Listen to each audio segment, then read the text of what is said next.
Namaskar, parents. Parents, today we'll be talking about verbal stimming. What is verbal stimming, first of all?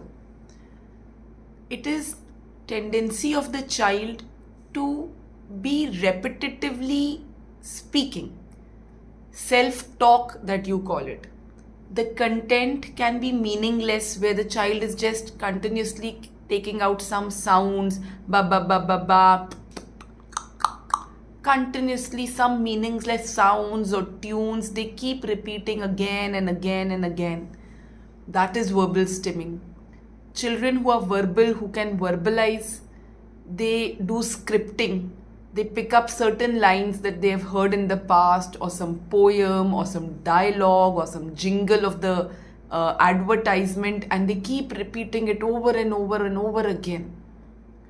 Some children, they like to watch or hear the content of the same YouTube video or same jingle or same poem. They want to watch it again and again. There are children who have a tendency to throw things and then hear the sound when the things reaches the floor. Throw utensils, throw objects, and hear the sound of that fallen object.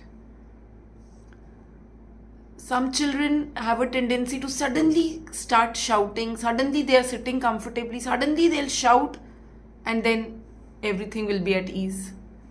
Or suddenly they'll start laughing uncontrollably or crying uncontrollably, where we are not able to understand as to what has provoked it. These are all forms of verbal stimming. There are certain children who have a tendency that there is no major sound, things are very quiet, but still they'll just sit like this.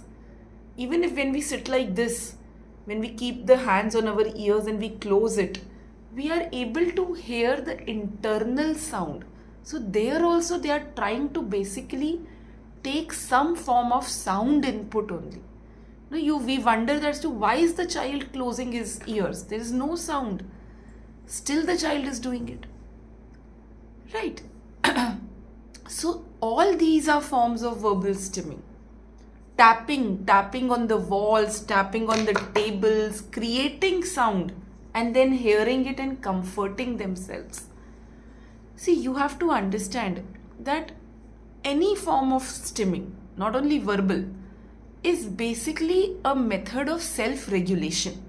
The child is trying to comfort himself. He's trying to, either cut some form of sensory input that is troubling the child or making him uncomfortable. He's trying to distract himself from that by doing any form of stimming. So verbal stimming is also a form of self-regulation, where the child is trying to break away, move away, or get into a shell and cut off some form of uncomfortable or painful stimulus in the environment. So the first reason a child does this is for self-regulation. There are certain children who are non-verbal, who are not able to verbalize. They do it as a form of expression. I have a child in my center who doesn't like to do any language related exercise, receptive, expressive, nothing.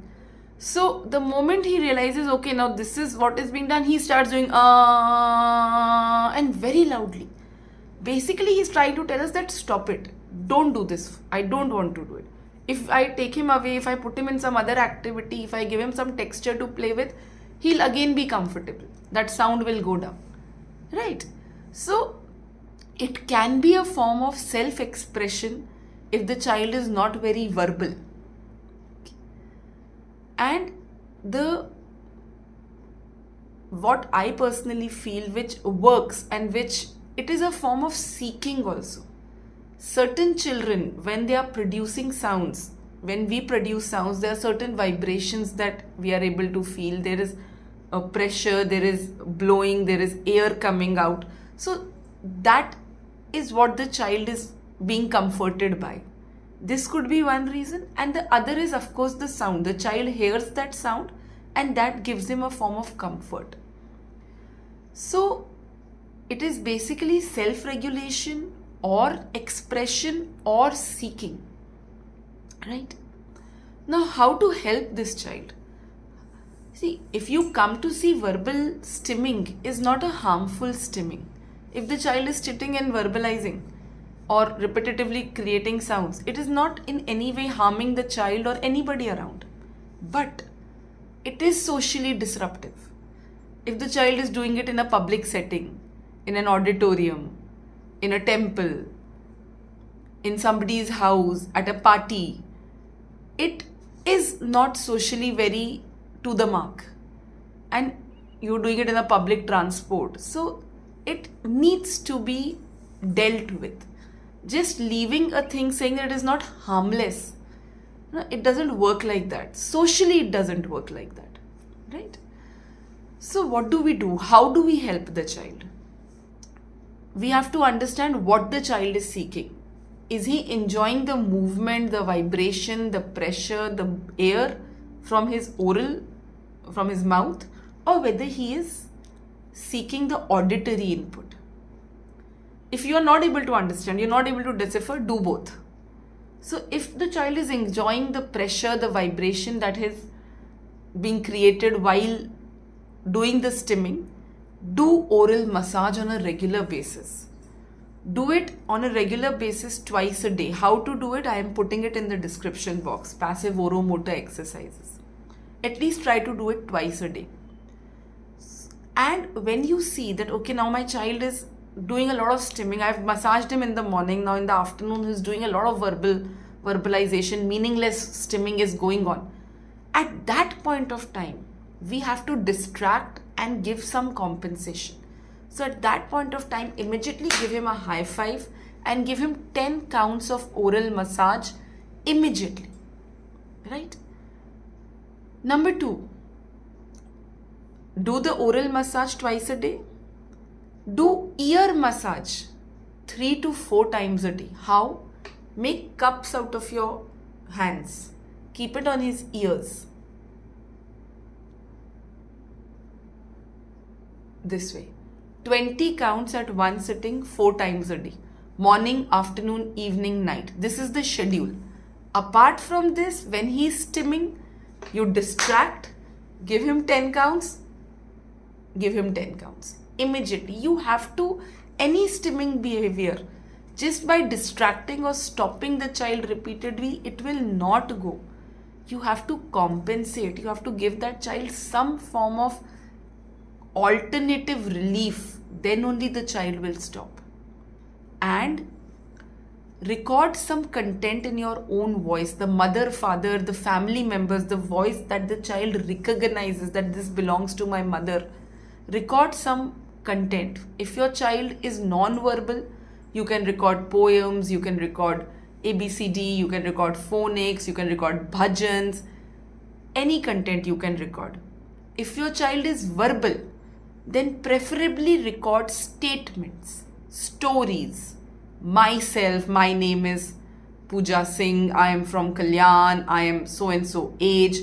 Record statements, because in children who have speech and who do scripting, who pick up lines and tend to repeat, if you give them sing-song content like poems or bhajans, they will take that also for their stimming behavior. So do not give them sing-song content, give them statements. So record this content and keep it. If your child is verbally stimming too much, just put it on your speaker in a slightly higher volume and let the child hear it. If you are in a social setting and the child is doing it, you can use earphones if the child accepts it. If the child doesn't accept it, then you have the option of immediately giving 10 counts of oral massage, 10 counts of ear massage, and stabilizing the child. Right? So basically the solution is regular oral massage, regular ear massage, distract and compensate when the child is doing it. If your child is verbally stimming a lot, tell everybody in the house, every responsible person, tell them that, see, if he's doing this in front of you, just take out 10 seconds from your time, give him a distraction and an immediate compensation. It takes exactly 10 seconds for this and 10 seconds for this. You will have to repeatedly compensate for the child to reduce this behavior and keep some recorded content ready to tackle such situations. We have to fulfill their needs. Whatever they are seeking, whichever way they are trying to get comfort, we will have to provide it from outside, right? So please try this, give us your feedback, like the video, share it, subscribe to our channel, and let the Shakti spread. Vijay Bhava Tatha Astu. Namaskar.